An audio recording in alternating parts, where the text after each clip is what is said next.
good morning sa ating lahat mga kaibigan. Nandito na naman tayo sa ating usapang magmamanok po.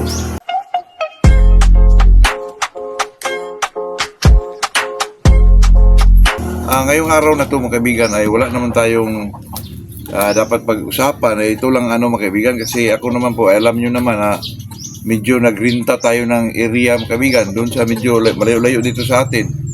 Yung may-ari mga kaibigan ay palagi na akong inaano po na kailan ko daw umpisahan.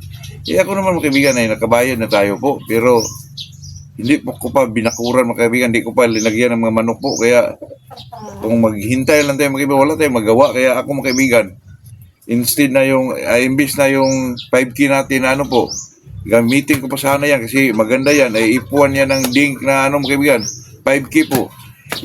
For sharing natin mga kaibigan sa pinaka mababang presyo po. Tingnan nyo po mga kaibigan.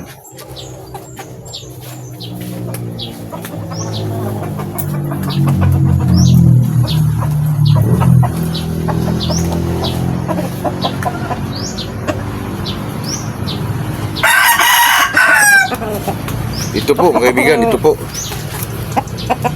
Nakita nyo naman ito mga kaibigan sa video.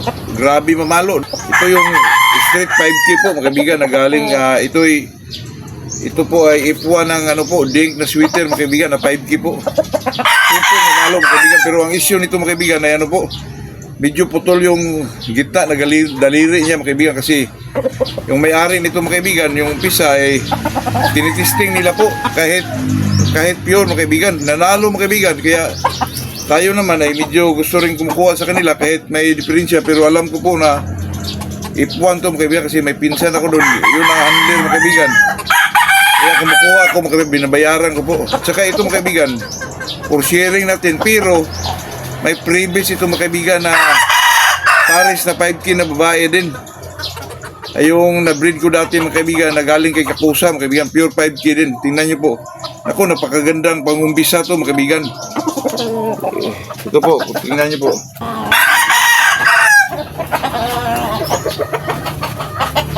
Ito po ang pares niya mga kaibigan. Ito yung street 5K din mga kaibigan. Breed ko to. Yung ginagamit kong 5K dito mga kaibigan ay yung kay Kakusa po dati mga kaibigan. Magandang inahin to mga kaibigan. Talagang ito ang magandang panimula po. Napakaganda kasi yung lalaki doon mga kaibigan, grabe pumalo yun mga kaibigan. Ito po, ito yung 5K straight din, galing kay Kakusa. Hindi po, breed ko to. Yung mga material na gamit ko dito ay kay Kakusa po. Ayun po mga kaibigan, ito naman sa atin ay talagang po. Hindi ko sana ito i-out, pero talagang kailangan mga kaibigan. Kailangan magsimula tayo doon mga kaibigan, kasi kailangan naman maghintay lang tayo sa wala. Kaya, napakaswerte po ang makakuha nito mga kaibigan. Napakaswerte po kasi magandang manok to, at saka magandang panimula. Ito yung street 5K mga kaibigan. Kasi itong mga 5K mga kaibigan, maganda kasi sila i-cross kahit saang manok, kasi sila flighty na manok mga kaibigan, saltada po. At saka kung bumira ng palo mga kaibigan, super po. Kaya sino na lang makauna mga kaibigan, sino lang makauna po. Napakamura mga kaibigan, 10K lang po.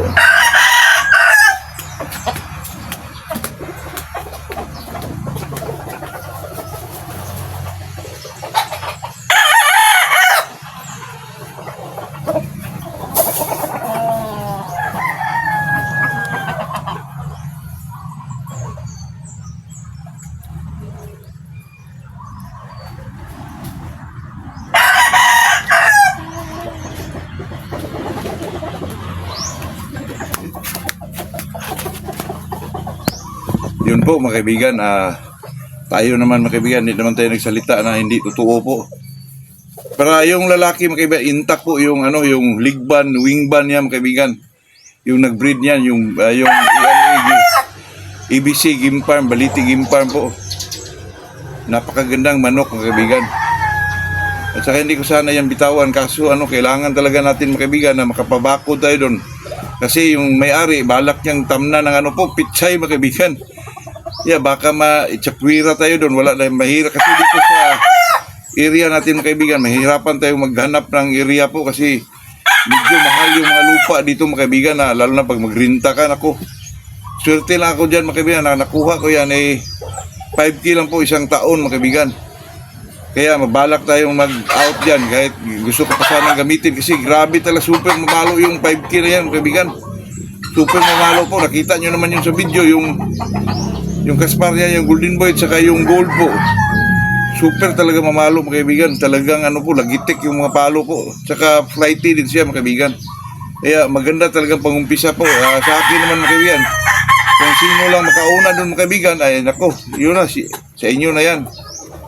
Ay talagang tayo mga kaibigan ay hindi ko sana i-out yan kasi gusto ko pang makaano ng pangalawa po, pero talagang kailangan lang natin talaga mga kaibigan sa ating munting manukan po. Kaya sino na lang maswerteng makauna dyan mga kaibigan, contact nila ako, Macau Shots po. At saka sa ating pahulugan mga kaibigan, patuloy pa rin Golden Boy at saka mga kaibigan, Shilton po. Yun lang mga kaibigan, sa makauna lang po, contact me, Macau Shots po. Ito lang ating may share sa araw na to mga kaibigan. Magandang umaga sa inyong lahat po.